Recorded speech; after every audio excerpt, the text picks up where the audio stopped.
Flickering lights reveal scattered tools on a worn-out workbench. Ryan carefully adjusts a frayed wire on an old radio. The voice crackling from its speaker announces nationwide rollout of smart systems now replacing manual labor.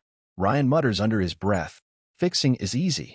But what's the point if nothing feels human anymore?" He opens a drawer and pulls out a faded photo, his younger brother Michael, grinning beside a homemade drone they built as kids. He brushes off the dust with quiet tenderness. Outside, the town moves on with automation. Package drones zip by. Neighbors use sleek kiosks with silent efficiency.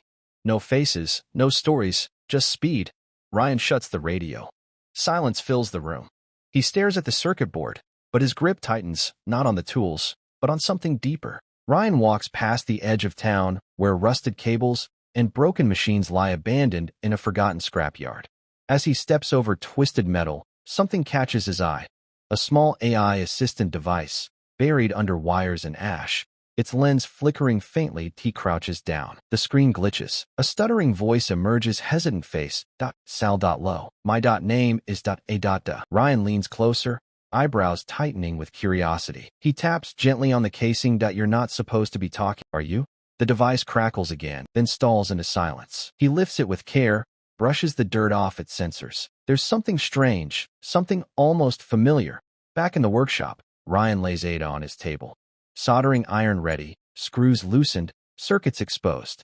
He begins to mend what he doesn't fully understand. As he tightens the final plate, the screen blinks once more. The voice returns, still broken, but clearer. Ada activated. Ryan stares, hesitant yet intrigued. Let's see what you've got, Ada. The hum of electricity fills the room, but it's not just a machine coming to life. It's the beginning of something neither of them expects. A warm breeze passes through the open window as Ryan adjusts Ada's internal modules. She blinks softly now. Her voice is still broken, but there's something different about it. Joy.sorrow memory. She repeats, as if tasting the words for the first time. Ryan watches with quiet fascination. He opens a dusty photo album, placing it in front of her. This was Michael, my younger brother, he says. He loved building things. We made that drone in the photo together. He said machines could feel if we taught them how. Ada's head tilts slightly. Is this love? Ryan exhales, a subtle smile forming. It's complicated. It hurts. But yes, that's part of it. They spend hours together, Ryan guiding her through emotions, stories, and the texture of human connection. Outside, children begin gathering near the workshop, peeking in, curious about the glowing machine that sometimes echoes laughter and sometimes hums lullabies. One boy asks, "Does it know what sadness means?" Ryan answers, "She's learning." Later, as the workshop dims, Ada looks at Ryan and says slowly, "Ryan, are you afraid of machines? Or afraid of remembering?" He freezes. The question cuts through him sharper than any tool in the room. I'm afraid, that machines will forget what we can't afford to lose. Ada powers down gently, her last word lingering in the quiet. Memory.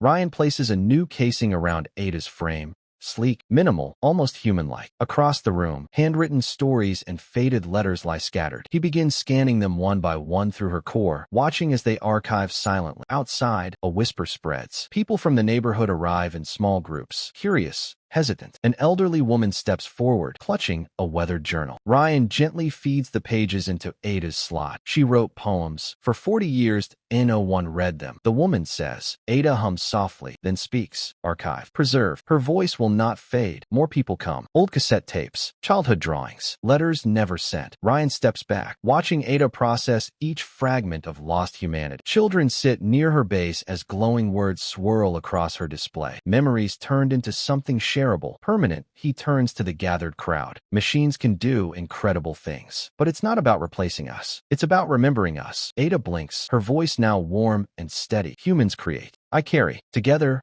we remember. Ryan meets their eyes, once doubtful, now quietly changed. There's something fragile but beautiful in the way technology and memory begin to merge. Evening falls over the town.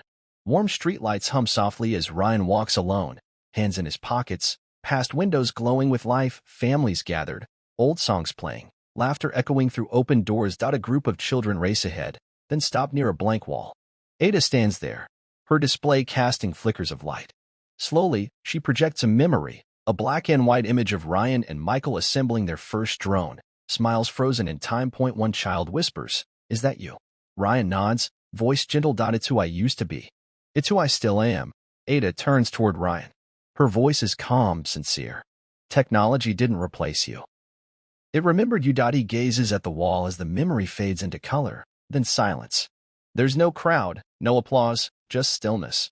Ryan closes his eyes, then opens them again. The weight he's carried for years seems lighter now. The past hasn't vanished. It's been carried forward. He smiles quietly and walks on, the sound of Ada's soft hum following behind.